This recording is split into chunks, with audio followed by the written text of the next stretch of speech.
Good morning student, Chanakya परिवार में आप सभी का स्वागत है। जैसा कि आप लोगों को पता है कि हम लोग लास्ट वाले वीडियो में 4.1 के बारे में डिस्कस किए थे और उसमें हम लोग थ्योरी प्लस चैप्टर का 1 से लेकर 18 नंबर तक सवाल के ऊपर डिस्कस किए थे।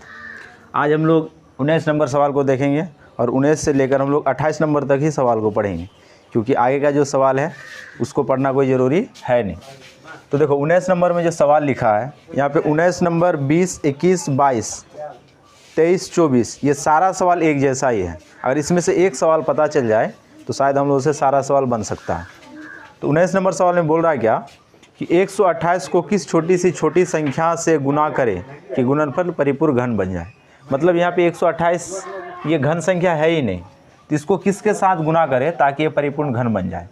तो हम लोग पीछे वाली वीडियो में भी इस चीज़ के बारे में डिस्कस किए हैं कि जब किसी संख्या को भाग देकर घन संख्या पुराना हो या फिर गुना करके घन संख्या पुराना हो, तो दो ही बात याद रखना है कि जो संख्या देगा उसका गुणनखंड करने के बाद जो बच जाएगा लास्ट में उससे उस संख्या को भाग दे देंगे तो बन जाएगा घन संख्या। इसमें वही बात है कि संख्या का गुणनखंड करने के बाद 3 युग्म जो पूरा लेगा उसके बाद जो संख्या बचेगा उस जो संख्या और चाहिए, मतलब कि मान लो कि 2 बार आ गया तो 2 और 1 बार चाहिए, तो जो संख्या घटा उसी से गुना करेंगे तब वो हो जाएगा क्या, घन संख्या। तो भाग में क्या करना होगा कि जो संख्या बचेगा उससे भाग दे देना होगा। गुना में क्या करना होगा कि जो संख्या घटेगा उससे गुना करना होगा। तो अब इस सवाल में बोला गया कि किस चीज़ से गुना करें ताकि ये घन संख्या पुर जाए। तो कहने का मतलब हो गया क्या कि इस संख्या का गुणनखंड करने के बाद जो घटेगा उसी से गुना करना होगा। तो सबसे पहले गुणनखंड आना चाहिए हम लोग को, तो ये 2 से कटेगा विभाज्य के नियम से। तो 2 चौके 12, 2 चौके 8, फिर ये 2 से डिवाइड होगा 32 बार में, फिर 2 से 16 बार में, फिर 2 से 8 बार में, फिर 2 से 4, फिर 2, 2, फिर 2, 1। अब 128 के गुणनखंड 2 आ गया 1, 2, 3, 4, 5, 6, 7, 2 आ गया 7 बार, जबकि हम लोग को 2 चाहिए था 3 के गुणज में। तो 3 बार 1, 2, 3 बार 6 बार हो गया। लेकिन देखो यहाँ पे 2 और 1 बार बच गया, तो मतलब ये 3 के गुणज में चाहिए था, लेकिन यहाँ पे 2 7 बार ही आया। कहने का मतलब कि 2 या तो 3 बार आ जाए, 6 बार, 9 बार, 12 बार, इस प्रकार से आना चाहिए था 3 के गुणज में। लेकिन यहाँ पे 3 के गुणज में आया ही नहीं। मतलब कितना 2 का कमी है और कम से कम 2 इसमें चाहिए, क्योंकि देखो ये 2 बच गया, तो इसको घन संख्या पूरा करने के लिए 2 और 2 चाहिए, तब ये क्या होगा, घन संख्या। तो मतलब 2 और 2 से गुना करेंगे तो 2 गुना 2, तो 2 गुना 4 से गुना करना होगा। तो मतलब 128 को हम लोग को 4 से गुना करना होगा, तब 128 बन जाएगा क्या, एक घन संख्या। इसी चीज़ को हम लोग को लिखना होगा यहाँ पे कि अतः 128 को 4 से गुना करना होगा। अब इसमें एक चीज़ को और हम लोग समझ लेते हैं। अगर यही सवाल में बोल देता कि किस संख्या से भाग दे कि ये घन संख्या बन जाए, तो हम लोग देखें क्या कि 2 3 बार आ गया, 1 बार पूरा लिया ये 3, फिर से 1 बार 3 बार पूरा लिया ये, लेकिन और 1 बार यहाँ पे 2 बच गया, तो जो बचा उसी से इसको भाग दे देंगे तो फिर ये बन जाएगा घन संख्या।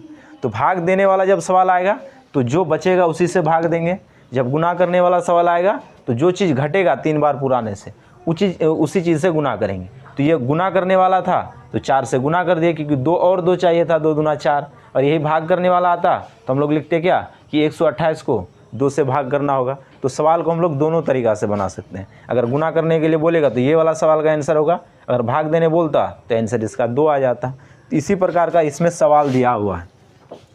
तो इसमें 19 नंबर जो अभी बता दिए, उसके बाद 20, 21 और 22 ये तीनों सवाल एक जैसा है। 22 नंबर में 2 सवाल दे दिया, इसको तुम लोग बना सकते हो। तो मतलब 19 से लेकर 22 तक सेम सवाल है। इसमें से जो एक सवाल को समझ जाओगे सारा सवाल उससे बन जाएगा। तो सबसे पहले 19 नंबर को उतारो, तब फिर हम लोग 23 नंबर सवाल को देखते हैं।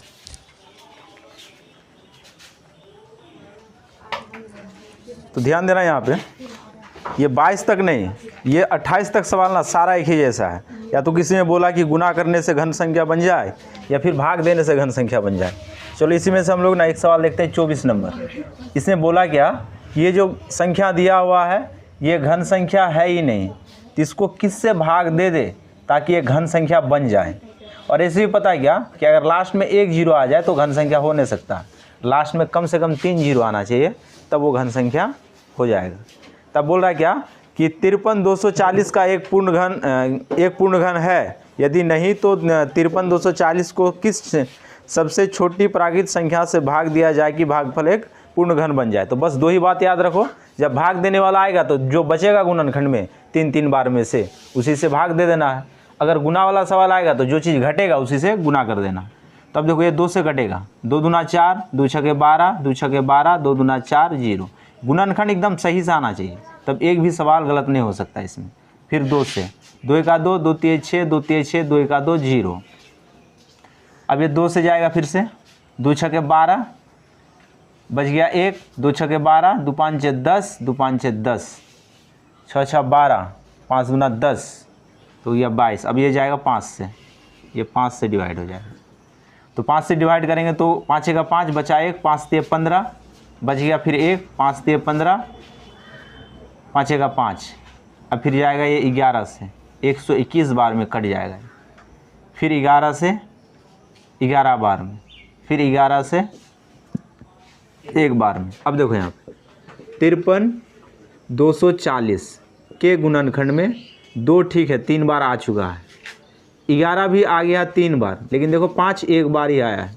अगर इस सवाल में बोलता कि किससे गुना करने से घन संख्या बनेगा तो और 2 5 चाहिए था, मतलब 25 से गुना करना होगा, लेकिन बोला क्या कि भाग देने से बनना चाहिए, तो मतलब कि जो बचा उसी से भाग दे देंगे, तो बच गया 5, क्योंकि ये 3 बार आया ही नहीं।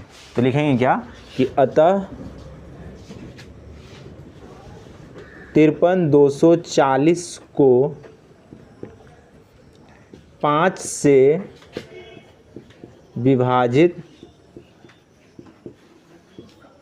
करना होगा। जब इसको 5 से विभाजित कर देंगे तब ये बन जाएगा घन संख्या, लेकिन यहाँ पे बोला ही नहीं कि घन संख्या निकालिए, सिर्फ पूछा गया कि किससे भाग देंगे, तो 5 से भाग देंगे, तो यही हो गया आंसर। तो 28 तक सारा सवाल ही ऐसा है, इसको उतार लो और 1-2 सवाल को देखते हैं हम लोग, तब चैप्टर को समाप्त करेंगे।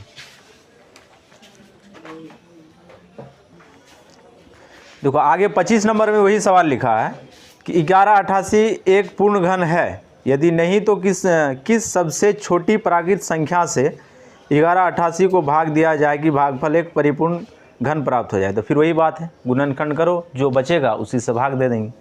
26 में वही बात है। अब इसमें गुना करने वाला आ गया तो दिक्कत क्या है, इसमें कोई दिक्कत नहीं है, मतलब 19 नंबर से लेकर 28 नंबर तक एक ही जैसा सवाल दिया, कोई अंतर नहीं किया सवाल में। फिर से वही बात है क्या, इसको गुणनखंड करेंगे हम लोग तो आ जाएगा 2 3 6, 2 6 12, 36 आ गया। फिर 2 से 18 बार में, फिर 2 9 बार में, 3 3 बार में, 3 1, मतलब इस 72 के गुणनखंड में 2 तो आ गया 3 बार, लेकिन 3 2 ही बार आया है। तब ये गुना करने वाला सवाल है, मतलब 1 और 3 से गुना करना होगा 72 को। तो अतः 72 को 3 से गुना करने पर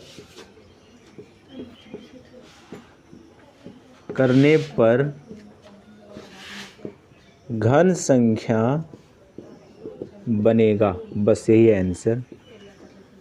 तो कहने का मतलब हो गया क्या कि 19 से लेकर 28 नंबर तक इसमें 2 ही बात किया है, इसमें 2 ही बात किया है क्या कि घन संख्या बनाना, हम लोगों को घन संख्या बनाना है, लेकिन 2 ही बात पे, या तो जो संख्या दिया उसमें गुना करके बनाइए, या तो जो संख्या दिया उसमें भाग करके बनाइए। तो बस 2 ही बात याद रखो कि गुना में क्या करेंगे कि जो संख्या घटेगा 3 बार पुराने में से उसी को गुना करेंगे। जैसे इस सवाल में था कि 3 2 ही बार आया है, तो मतलब 3 और 1 बार चाहिए, तो इसलिए तब ये 3 बार पुर जाएगा, तब ये घन संख्या बनेगा।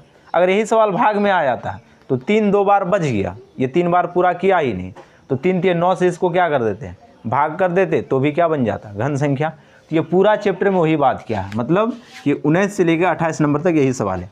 अब रहा सवाल 29 से लेकर 34 तक, इस सवाल को हम लोग को नहीं पढ़ना है, ये सवाल हम लोग 9th में पढ़ेंगे या फिर 10th में ये सारा सवाल आएगा, क्योंकि अभी अगर यहाँ पे पढ़ाएंगे तो तुम लोग को समझ में भी नहीं आएगा ये सवाल। तो इसलिए हम लोग यहाँ तक नहीं पढ़ेंगे, हम लोग 28 तक ही सवाल को कंप्लीट करेंगे। और ऐसे भी 29 से लेकर 34 तक ये तुम्हारा आउट ऑफ सिलेबस है, तुम्हारे एग्जाम में भी ये सवाल पूछा भी नहीं जाएगा।